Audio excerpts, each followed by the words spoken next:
સુરતના કતારગામ વિસ્તારમાં ઓવરબ્રિજ ઉપર જઈ રહેલ એક્ટિવાને ગમખ્વાર અકસ્માત નડ્યો હતો, જેમાં પાછળ બેસેલ યુવકનું મૃત્યુ થયું છે.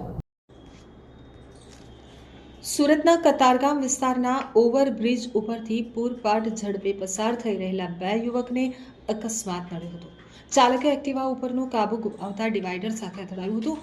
ત્યારબાદ પહેલા એક્ટિવા પડ્યું અને પછી બંને યુવકો 50 ફૂટ નીચે ખાબક્યા હતા.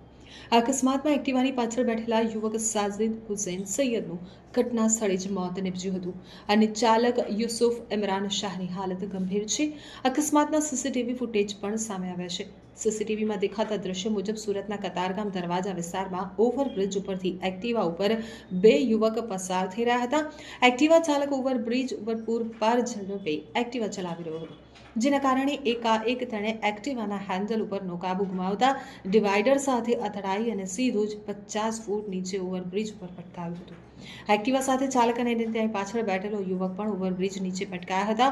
આ બંને યુવક ગંભીર રીતે ઇજાગ્રસ્ત થયા હતા અને માથાના ભાગે ગંભીર ઇજાઓ પહોંચી હતી. જોકે એક્ટિવા પાછળ બેસેલા સાજિદ હુસૈન સૈયદનું ઘટના સ્થળે જ મોત નીપજ્યું હતું, જ્યારે ચાલક યુસુફ ઇમરાન શાહ ગંભીર રીતે ઇજાગ્રસ્ત થતા તેને હોસ્પિટલ સારવાર માટે ખસેડવામાં આવ્યો હતો. હાલ તેની પણ સ્થિતિ ગંભીર હોવાનું જાણવા મળી રહ્યું છે. મૃતક યુવકને પોસ્ટમોર્ટમ માટે ખસેડવામાં આવ્યો હતો.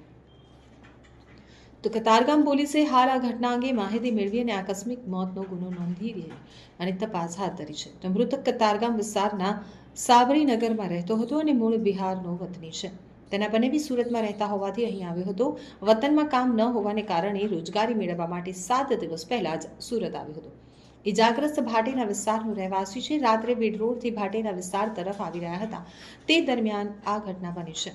ઓવરબ્રિજ ઉપર વાહન ચાલકોની સંખ્યા ઓછી હોય છે, ત્યારે કેટલાક યુવકો માત્ર ને માત્ર મોજ મસ્તી માટે જ પોતાનું વાહન ઝડપથી હંકારતા હોય છે. ત્યારે આ વાહન ચાલકો માટે આ કિસ્સો લાલબત્તી સમાન સાબિત થયો છે.